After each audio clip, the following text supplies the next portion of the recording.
François Asselineau, vous êtes inspecteur des finances, vous avez fait partie de plusieurs cabinets ministériels avant de devenir en 2007 le président fondateur de l'UPR, l'Union populaire républicaine, le seul mouvement politique qui propose clairement de sortir la France de l'Union européenne, de l'euro et de l'OTAN.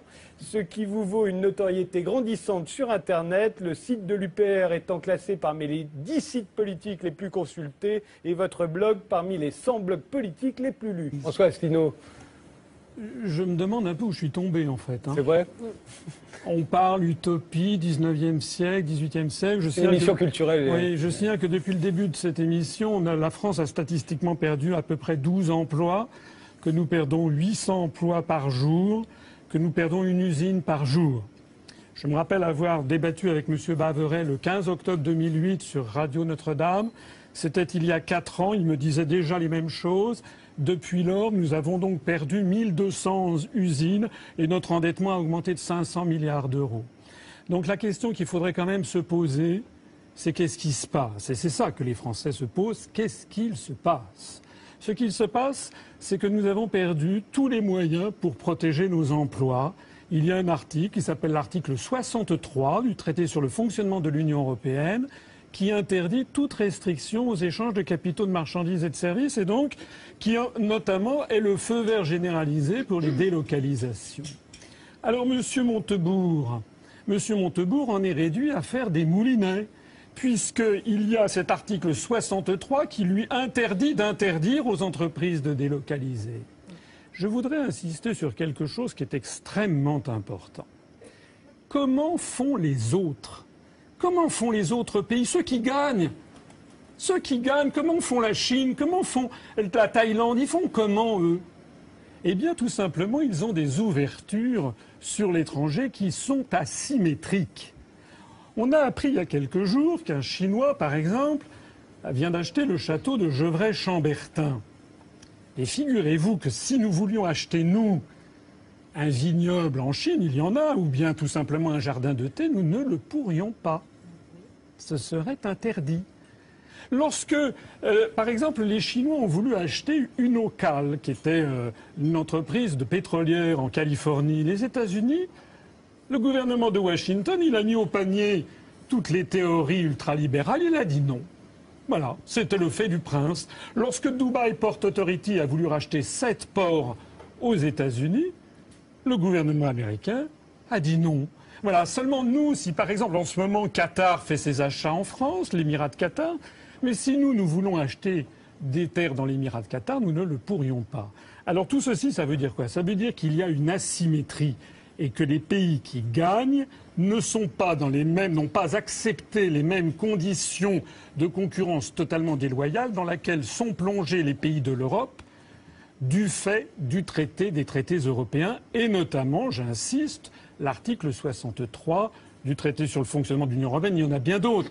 Par exemple, l'article 106 qui réglemente nos services publics. L'article 121 qui fixe les grandes orientations de politique économique et qui vide donc de sens les programmes politiques de nos gouvernants. C'est la raison pour laquelle, lorsque les Français votent à droite ou votent à gauche, on vient de le voir. Ils ont en fait la même politique, une politique qui n'est pas conforme à l'intérêt des Français, qui a été décidée, fixée dans le marbre des traités européens. Ou de personnes qui ne se rendent pas compte de la réalité, ou entendre dire constamment le monde a changé.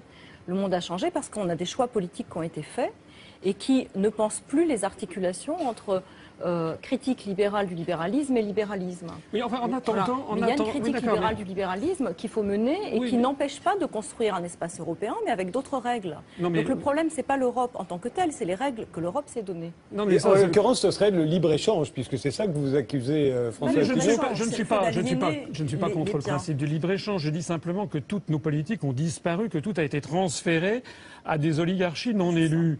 Et donc je dis que la première chose qu'il faut faire, c'est rendre aux Français la possibilité de décider des politiques qu'ils veulent. On en parlera tout à l'heure avec le traité budgétaire européen. Je me permets quand même d'insister sur le fait qu'il n'y a pas que l'emploi qui disparaît en Europe. L'emploi, il grimpe dans les pays d'Asie, mais il y a aussi la pauvreté qui monte en Europe. Selon l'INSEE, là, en 2010, on a vu le nombre de pauvres augmenter de 440 000. On est maintenant à 8 700 000 pauvres en France. Alors, on peut continuer à considérer qu'on n'a absolument pas le droit de poser les problèmes dans les termes dans lesquels je les pose, mais pendant ce temps-là, eh bien, il y a de plus en plus, à peu près 1000 à 1500 personnes qui sombrent dans la pauvreté en plus chaque jour en France. Oui, François Quand on ne s'intéresse pas à la politique, la politique s'intéresse à vous, figurez-vous. Parce que tout ceci est quand même extraordinaire. D'abord, c'est une tempête dans un verre d'eau, puisqu'en réalité, la plupart des décisions du TSCG ont déjà été actées d'un point de vue technique parce que l'on appelle le two-pack et le six-pack ont été adoptés au Parlement européen. De toute façon, il s'agit d'un dessaisissement des parlements nationaux et des démocraties. Le pire, c'est que tout ceci va mener à la catastrophe. Je voudrais faire quelque chose d'un peu simple, peut-être pour les téléspectateurs qui ne comprennent pas très bien comment ça se passe. On nous dit, voilà, l'État est en déficit, donc il faut diminuer les dépenses, il faut avoir un équilibre budgétaire. Très bien. On compare ça à un ménage de salariés. Effectivement, si vous avez un ménage de salariés, le mari et la femme qui gagnent, mettons, 5 000 € par mois, et s'ils dépensent 6 000 €, ils vont être en déficit et ils vont avoir un découvert auprès de leur banque. Il leur suffira de dépenser moins pour revenir à l'équilibre. Mais un État, ça ne fonctionne pas comme ça. Parce que ce qui fait les ressources d'un État, c'est l'impôt sur le revenu, l'impôt sur les sociétés, la TVA et la taxe sur les produits pétroliers, en gros, qui dépendent de l'activité économique. Est-ce que vous vous rappelez qu'il y a 17 ans, en 1995, le plan Juppé avait déjà dit moins 8% sur le budget de tous les ministères. Je le sais d'autant plus que j'étais directeur de cabinet à cette époque. Ça fait au moins 17 ans que tous les gouvernements, les uns après les autres, taillent dans les dépenses budgétaires. Et le résultat, c'est quoi ? Le résultat, c'est qu'on n'a jamais eu autant de déficit et que la dette ne fait que s'accroître. Je rappelle que M. Sarkozy, que M. Baveret a soutenu, s'était fait élire sur le thème qu'il allait faire diminuer l'endettement public. Il laisse 600 milliards d'euros supplémentaires d'endettement. Donc le véritable problème, c'est que ce TSCG est une absurdité. Poser par un traité l'idée qu'un État ne va plus faire de déficit, c'est à peu près aussi crédible que s'il y avait une loi qui imposait à Météo France de dire qu'il ne pleuvra plus. Ça n'est pas uniquement du fait de la décision des politiques, ça résulte aussi du phénomène économique, de la croissance, qui ne se décrète pas. Je voudrais insister sur autre chose, si vous me le permettez. Tous les pays de l'Union européenne, du moins de la zone euro, parce que ceux qui ne sont pas dans l'euro, ça fait partie aussi de ce dont on ne parle jamais. La Suède se porte bien, le Danemark se porte bien, la Norvège et la Suisse se portent très bien.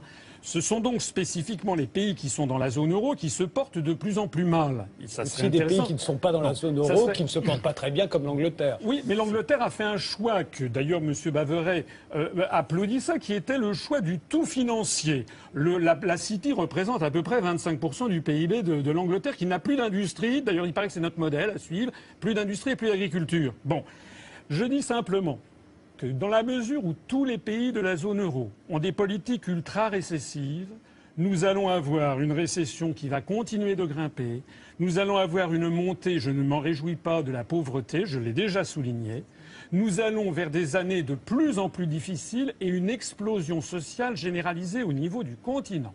Est-ce que c'est cela, Daniel Cohen, est-ce que c'est cela que vous voulez? Dernier mot sur ce sujet, François Asselineau et Sophie Vanish. Oui, Frédéric, qu'est-ce que vous pensez si vous êtes malade, vous allez voir un médecin, et puis votre maladie s'aggrave, et à chaque fois que vous allez voir le médecin, il vous dit « Ah ben je me suis trompé dans l'ordonnance précédente, il faut que j'en fasse une autre ». Ce sont les mêmes qui vous ont dit que le traité de Maastricht était formidable, qu'après on dit non, non, il y avait un petit défaut, on va faire le traité d'Amsterdam, et puis après non, en fait c'est le traité de Nice, et puis après ça non, c'est la Constitution européenne, bon sang, c'est le traité de Lisbonne, maintenant c'est le TSCG, et ça va encore pas.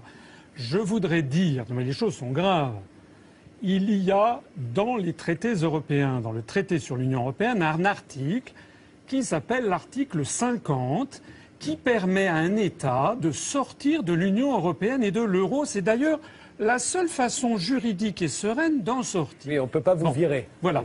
Donc, on peut le... voilà. Alors, ce que nous disons à l'UPR, c'est que, puisque cet article existe, c'est qu'il est possible de sortir de ce BINS. Et nous disons qu'en démocratie, il est normal que l'on puisse débattre de ce sujet, que l'on voit les conséquences. Alors, Monsieur Cohen, tout à l'heure, dit ça va être la catastrophe si on sort de l'euro. Je connais par cœur cette espèce d'apocalypse annoncée. Et ce sont les mêmes qui nous promettaient le bonheur général avec l'euro, qui nous disent si on en sort, ça sera l'apocalypse.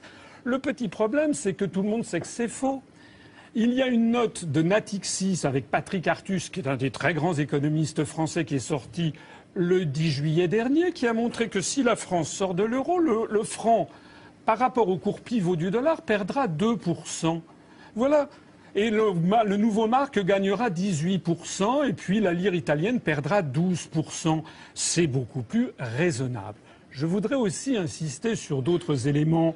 On nous dit, mais si vous sortez de l'euro, vous allez être isolé. Mais on ne sera pas du tout isolé. On sera toujours membre permanent du Conseil de sécurité des Nations Unies. On aura toujours 271 représentations diplomatiques à l'étranger. Et au contraire, les peuples en Amérique latine, en Afrique francophone, au Moyen-Orient, en Russie, seront contents de retrouver une France qui aura échappé à cette espèce de glacis géopolitique sous tutelle de l'OTAN et sous tutelle de l'Union européenne. François Asselineau, vous allez nous quitter là. Ce qui me fascine, c'est qu'on parle toujours de l'Europe sans prendre le point de vue de ce que pensent les Allemands, les Finlandais, les Néerlandais. Vous savez que, contrairement à ce que disait mon voisin, ce sont les Allemands qui, en fait, voudraient sortir de l'euro. Toute la haute hiérarchie de la Bundesbank, les uns après les autres démissionnent. Axel Weber, Jürgen Stark ont démissionné. Il y a une très forte pression en ce moment en Allemagne pour sortir de l'euro, puisqu'ils savent que tout risque de leur retomber dessus. Donc avant de faire des plans... dessus, c'est-à-dire que ce serait eux qui devraient payer. Qui devraient payer pour tout le monde. D'ailleurs, on n'a malheureusement pas parlé du coût que va représenter des dizaines et des dizaines de milliards d'euros pour le contribuable français si nous restons dans cette folie. Merci François Asselineau.